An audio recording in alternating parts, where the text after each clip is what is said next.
Welcome to the Pre-Disaster Mitigation Grants webinar series. The first topic in the series provides an introduction to the Pre-Disaster Mitigation Grant Program. Your presenter today is Brenna Humphreys with FEMA Region 10. So today we are going to discuss a few different things. We'll be discussing just mitigation as a whole, what it is, and give you some example projects of what mitigation can do and what it's not, what our grant, the Pre-Disaster Mitigation Fund can actually fund, the Pre-Disaster Mitigation Program priorities and requirements, application process and timelines, and then we'll finish up with some job aids and other resources. So what is mitigation? Mitigation is the effort to reduce loss of life and property by reducing risk to a certain hazard. So as you can see, I have this little tidbit down at the bottom here that says you can't remove a hazard, but you can lessen its impact to your community. So for example, us in Western Washington, we all know that there could be a huge earthquake coming our way at some point. Now, we can't really mitigate this completely unless we all decide to move out of Western Washington. So what could we do? We can retrofit our house, make them more stable in an earthquake. We can bolt things to the walls, just different types of retrofitting, things like that, to make sure that if we were in our house is more stable, it's not going to fall on us. So what is pre-disaster mitigation? So the ultimate goal of pre-disaster mitigation is to reduce the overall overall risk to communities and structures from future hazard events, so future disasters. So if a big flood came your way, maybe your house or your facilities wouldn't get as damaged as they normally would. So this program is annually appropriated by Congress, and the amount can vary. So this year we did receive a pretty astounding number, and last year was much smaller, so it can vary on how much we will receive based on what Congress appropriates. This is a nationally competitive program, so what that means is if you submit a project, your project is going to compete nationwide. So these next slides I'm going to show you are some examples of some projects and what we've funded under PDM and what kind of projects can get you thinking about your communities. So here is some flood elevations in Snoqualmie that were riverside and always flooding. So the house was elevated to reduce that risk and loss of property, as well as potentially lives and safety concerns like, the EMS or such couldn't reach them. Here is an infrastructure protection project. They were stabilizing the bank of this river that was eroding. And you can see there's a bridge project on your left, and then this large culvert on your right. And here's another project on backup generators for critical facilities. And this one example was in Sumner, Washington, and this one is a backup generator to fill the reservoir. Here's some really cool seismic retrofits at the fire station in Mount Vernon, Washington. So you can see this bracing on the right photo here. It is seismic retrofitting. It's kind of hard to see, but it's in terms of what the actual building is, but it's kind of this bracing around in the top area. And here's some more seismic retrofits of a water reservoir. There was concrete retrofit ring on I don't know if you can see my mouse here, but surrounding the shutoff valve. And then on the other photo on the right here, there is more seismic bracing put around the reservoir as a whole. And for wildfire mitigation, here's a little project we funded. Here's a before on the left and an after on the right. We can do defensible space, ignition-resistant construction, and vegetation management for common areas. So you can see they removed some of the trees and made it so the fire probably wouldn't be able to reach the building at least as fast as it would before with all the brush around it. So on to our next topic is what can PDM fund? To apply for pre-disaster mitigation for a project, you have to have a plan. So what this means is by the time your application is submitted, so at the time of the deadline, which in this case is January 31st of 2019, you have to have your hazard mitigation plan in place. And at the time of award, so let's say your plan expires February 1st and we award you March 1st. Well, if your plan's not in place, that award can't be made. So it has to be in place by the application deadline and at the time of the grant award. So if you don't have a plan, that means you can't apply for a PDM project, but you can apply for a PDM planning grant. So for a planning grant, the federal share for an updated tribal mitigation plan is $150,000. Now remember, that's federal share. And then $400,000 is the max for new tribal mitigation plans. And $400,000 for a new plan is relatively high. However, as long as you justify what you're doing with that money, like a very detailed risk assessment or such, then that is definitely okay as long as you provide documentation of what you're going to say. Hey all, this is Kristen Myers. I'm just chiming in here too, and just one thing that I'll mention is these are just caps. Any application you put together, you can define what budget you need, and you can certainly request less funding if you don't need the amount of the level of these caps. Yeah, so there's a lot of communities that will, submit an updated plan for a lot smaller. It depends on your community and your community needs. I've seen new plans for $80,000, and that's totally fine, depending on what your community needs are.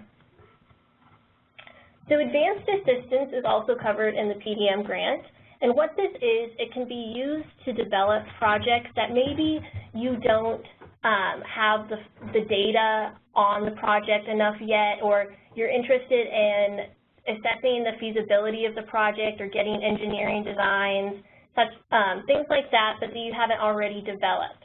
So the maximum federal share is $200,000, but this can be in multiple sub-grants. So if you're interested in a project for, let's say, $120,000 federal share is what you think it might cost, and then you have two other projects that you could submit advanced assistance for $40,000 each.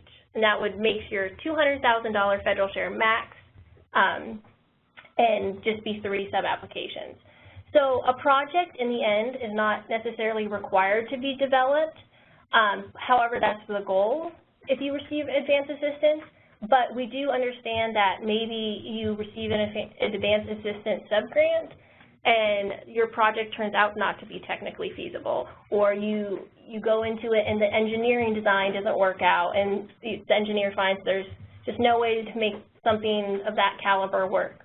So the goal is to have a feasible project at the end that you could apply for, but it's not required, and it's not required that you apply for funding the next time the PDM announcement comes out.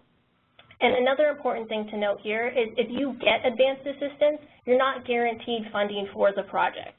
So if you get advanced assistance this time and you want to, let's say, upgrade a culvert and you do some designs and analysis with advanced assistance, you're not guaranteed that funding the next time the PDM application opens for the project.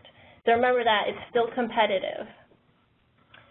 So projects are very large breadth here, and it depends on what type of project you're looking for, but the biggest source you'll have for your project is your plan. That's really the backbone of the project. So your project has to be consistent with your hazard mitigation plan. So an example here I put is if your plan focuses on earthquake hazards and doesn't mention floods. So if you propose a flood-related project, we're not going to find that eligible because when we look through your application, we're going to find, well, you don't mention flooding as a hazard anywhere. Why aren't you submitting an earthquake project? So you can keep this very broad in your plan, though, to account for that. But you can also list specific projects or more broad projects depending on what your interest is. So this list you have in front of you is a list of eligible projects, and this isn't a fully encompassing list. There's definitely more things you can think of and bring to us, but these are some of the most common ones we see. I won't list these off, but I'll kind of name a few. Property acquisition and structure demolition, we see that a lot for flood-prone areas. Emergency generators are eligible in our program, but they must be for critical facilities. So that's determined by your community what's considered a critical facility, example like a school, because you might use that as a place for all your community members to come and organize in the event of a disaster or another hazard type event. Structural retrofitting of existing buildings, we saw that in that Mount Vernon example through the fire station. Okay, so here we go into ineligible projects. And I'm going to read this off a little bit just to make it clear. So projects that don't reduce the risk to people, structures, or infrastructures. This is big because this is the aim of our project. You know, if you're having a flood, for example, as this states, and you're increasing a culvert from a 10-year size to a 50-year size, that makes sense. But now if you're just putting in funding for a 10-year to replace it with a 10-year, that's not really mitigation. You're not increasing your level of protection. And projects that are dependent on another phase of a project in order to be effective. If it's not effective on its own, it's not going to be effective, essentially, right? So it has to be something that can be effective on its own and it's not dependent on another phase.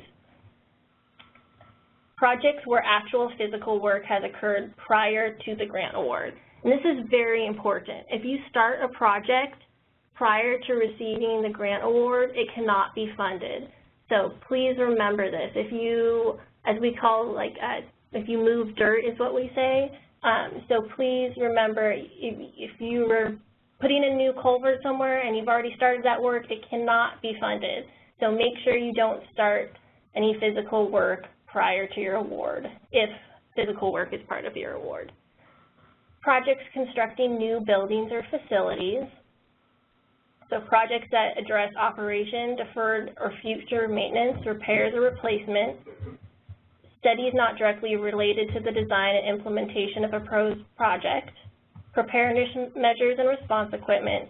And very importantly at the end here, projects that involve land that is contaminated with hazardous waste. And this is unless the site is cleaned up and is not eligible for a grant expense and it's certified clean. So there are some instances where you'll have some very minimal costs of something, like there might be a little bit of lead paint or something found, but we're talking about serious hazardous waste. And then here is, as Kristen said, that was the wrong date. I'm sorry about that. It's October 17th, but at 1. With 1 p.m. 1 p.m. So now we are going to go into the priorities and requirements. So here in this graphic, you will see how the money is broken down for PDM 18 here. So the set-asides, and we'll go into this in these next few slides, so I'm going to go through this one kind of fast. But you'll see the state set-aside is $575,000 for each state, and tribal set-aside is $575,000 per tribe. And the national competition is comprised of 3 different types, and that's advanced assistance, resilient infrastructure, and PDM competitive priorities. And we will go into all that now. So set-aside. What this means, well, you'll see number 1 is the number 1 priority, and that's statutory set-asides for states and territories. So number 2, this is where we come in here. This is the tribal set-aside. And so this is $575,000 federal share for any federally recognized tribal government applicant. And this is up to $15 million. However, we have not met that cap yet, so you're applying at a good time. And what that means is if your project or plan, whatever you are proposing, is technically feasible and the benefit cost analysis is positive, meaning that's over 1, and your application is complete, that will be funded.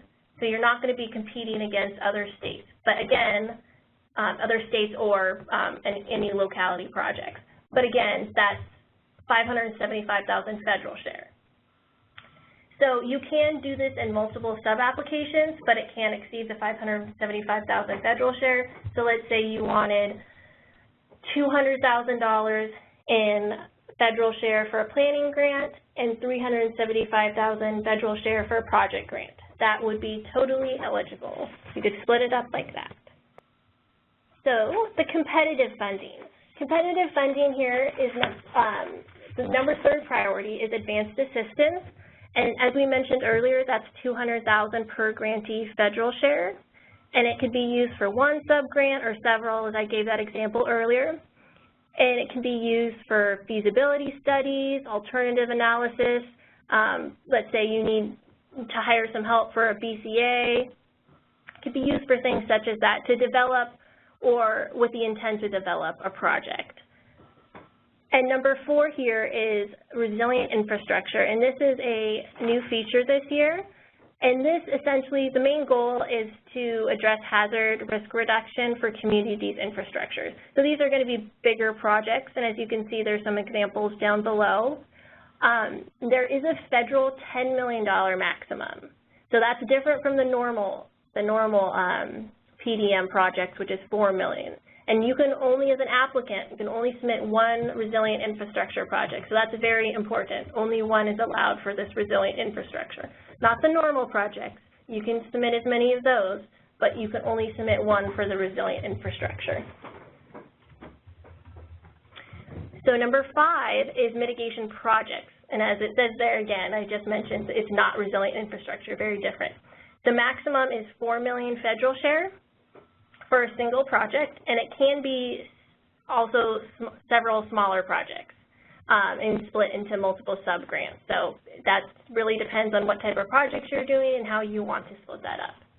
And number 6 is hazard mitigation planning, and as we mentioned earlier, it's $150,000 federal share for an updated tribal mitigation plan and $400,000 federal share for a new tribal hazard mitigation plan. But again, those are caps. Those are not required. If you require less than that, that is totally fine. And here are the cost share requirements. So the standard cost share FEMA has is 75%, 25%. So what that means is FEMA will pay 75%, and the community or tribe or Alaska Native village will pay 25%. And that can be also met in different ways. You can meet that through staff, in-kind, things like that. Some do prefer to meet that with cash, and that's fine as well. But we also have this really great feature of the PDM program, which is called the Small and Impoverished Cost Share. And many tribes do meet this, so it's very important for you to take a look at your community info to see if you can qualify for this.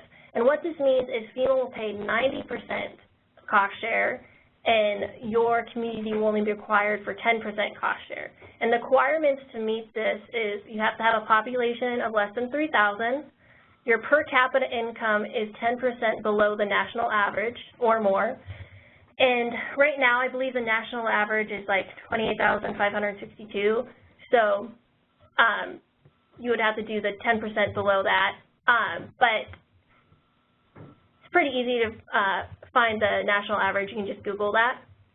And then the unemployment rate is 1% point higher than national. And that is, right now, I think we are at 4%. So if you have 5% or higher, you would qualify. And so you have to meet all 3 of those, not just one. And you have to request this cost share in your application. That's very important because we can't go back, once you've submitted your application, we can't go back to our headquarters and ask to adjust that and receive more federal money. So it's very important that you request this cost share in the application. So other PDM features include community education outreach, and what this is it can be any type of like community outreach you want to do. You want to have meetings and give handouts on, you know, reducing your risk to earthquakes and part of your grant. That's fine, but it can only be up to 10% of your planning or project application. So that's important to remember. It can only be up to 10%. And we also have pre-award costs. So what this means is any costs you incur after the application period opened, which was October 1st, you can start tracking your time or any type of expenses that you may have. But it's important to document these as pre-award costs, and also when you submit an application in eGrants, it must be a separate cost line item. So you must say pre-award costs, and then however you're calculating that in whatever number you're asking for.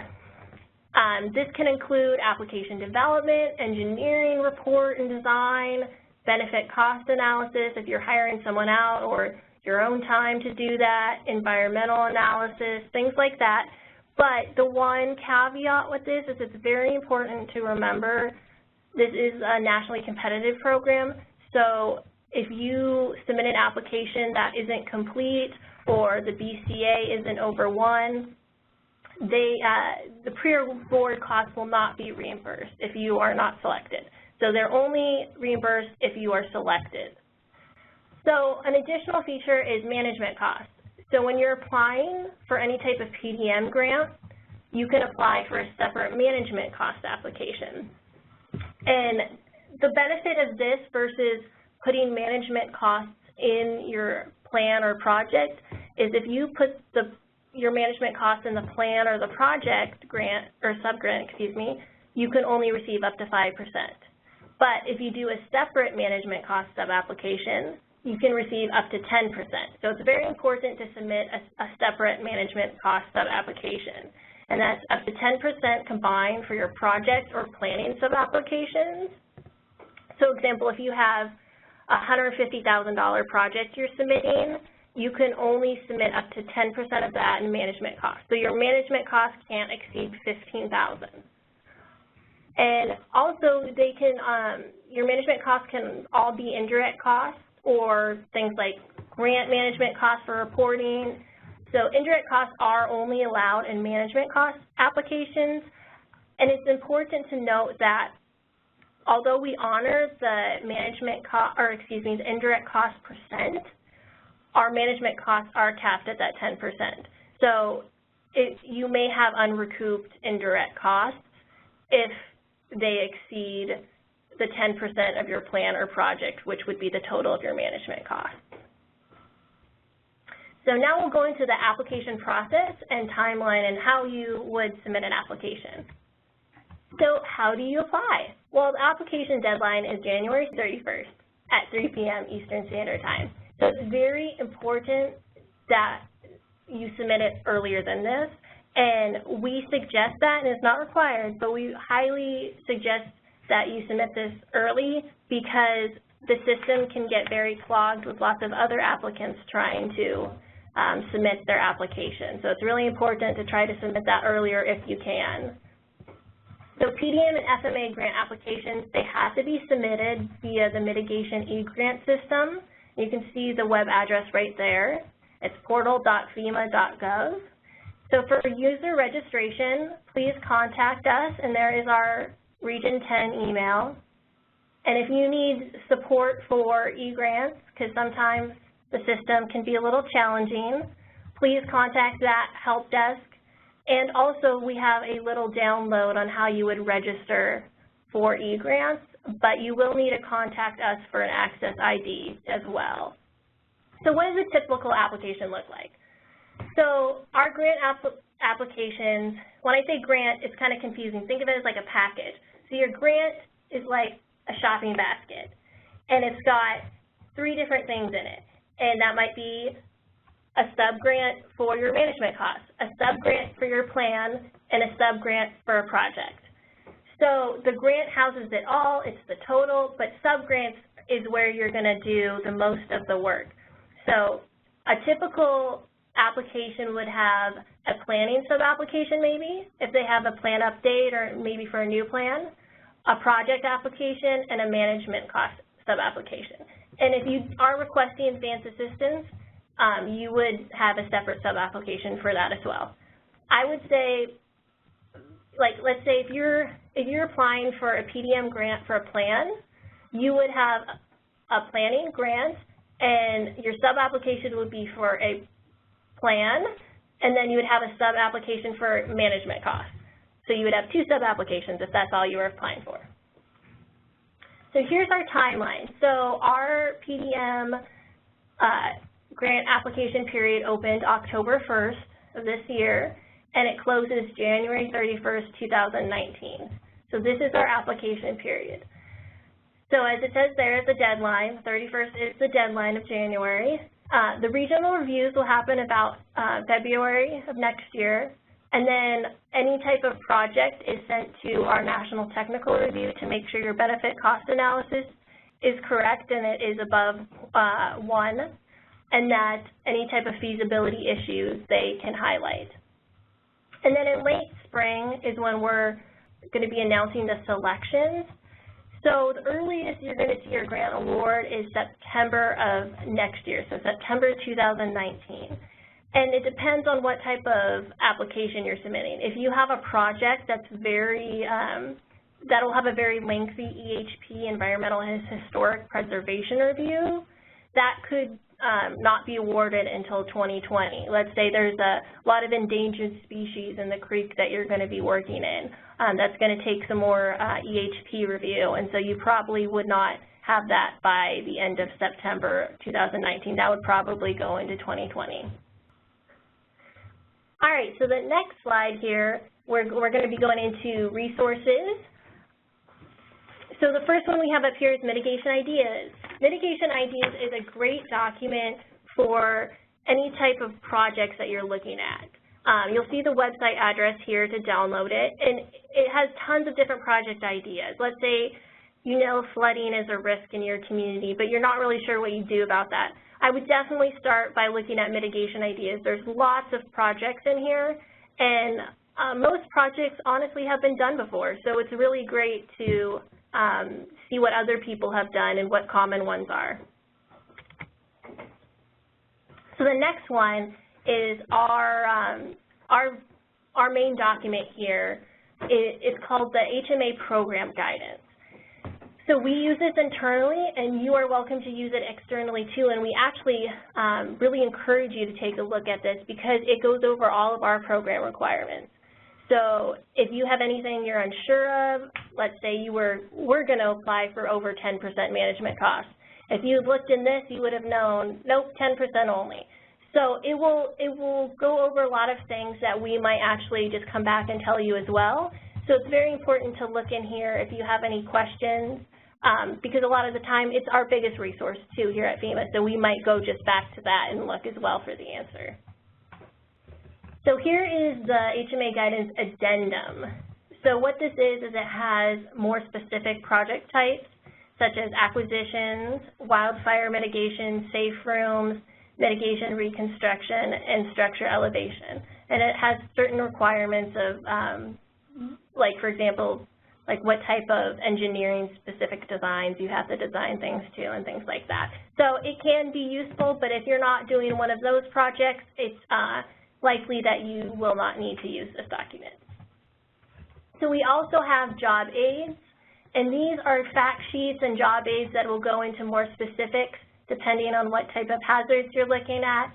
I wouldn't say these are the only source you should be looking at, but these will give you more beyond the guidance to your type of project that you're looking at. And so here are some more basic resources, our website page for more information, and then our eGrant system webpage. So this is where you'll start to get to eGrants. And then our eGrants help desk, because we all know any technical system can have some problems, so if you need help, there's some great guys working over there. And our BCA helpline, because BCA's benefit cost analysis can be difficult as well. Here is the helpline email and phone number, and that's a great resource if you're having some difficulty with the BCA software. And our feasibility and effectiveness helpline. So that's their email as well. That's for building science help, kind of things like that. In summary, I would highly encourage people to check out our other webinars. And if you don't have a schedule or you have more specific questions, please email us. This is our general email box, and we are monitoring it. So one of our staff members will be happy to help you. And we're also having like little technical assistance meetings. And what this is you can, if you email us at that email, you can schedule an appointment with one of our specialists here who will talk to you about, whatever you're looking for that you might need help in, or you're questioning if it meets the requirements or things like that. So please email us and we can send you, if you don't have that already, we can send you the info for that to set up a time with us. Hi there. So we see right now one question so far, and it says, do all PDM projects require a BCA? And if so, will there be training on BCA? That is yes. All PDM projects do require a BCA, unless it's a certain project type, like a housing buyout or such that has already, we have pre-standard figures for, but usually those are pretty low for our area, so most do require a benefit cost analysis. But again, those circumstances are pretty rare, so yes, they do require a BCA. There is a lot of training online, but we don't have any specific training. Cover a little bit in the project. When we talk during our webinar next week on project applications, one of the topics will be a little bit more detail about benefit cost analysis, although it won't be a full benefit cost analysis training. But we will update our resource guide to have links to, there are some online benefit cost analysis trainings available through the Emergency Management Institute, so we'll make sure that we have those available as a resource coming out of that next webinar. Okay, so the next question we have is, we have a tribal hazard mitigation plan from 2015 that needs to be updated. Do they expire? Yes, they do. Every 5 years, they are required to be updated. So to meet FEMA requirements, yes, every 5 years. So depending on when you adopted that plan and FEMA approved it, it looks like it'll probably expire at some point in 2020.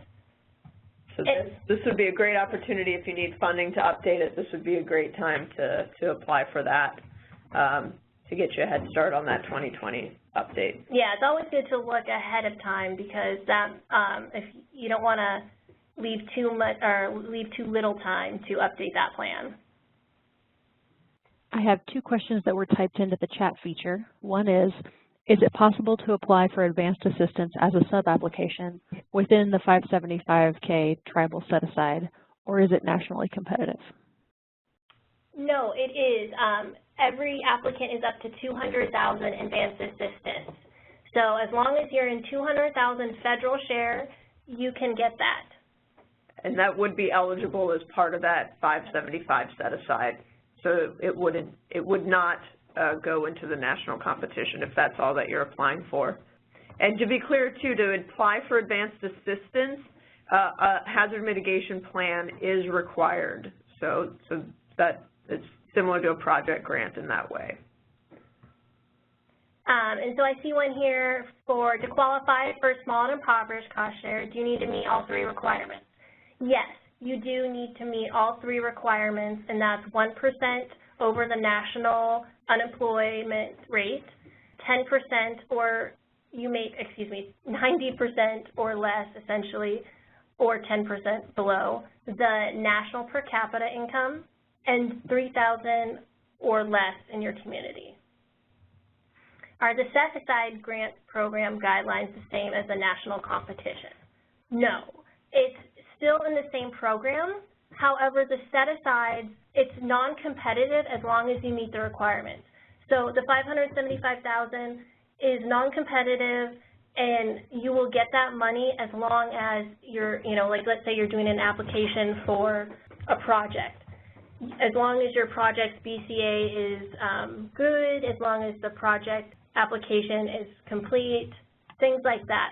If you're doing your set-aside just for a plan, as long as you have a decent scope of work, there's you didn't just submit an application with a few sentences, then yes, 575, that set-aside is not nationally competitive. But again, to be clear, the program rules are the same. All the eligibility rules are the same. It is just funding that's set aside. If you're applying for less than a certain amount federal share, then you're given priority for that outside of the competition.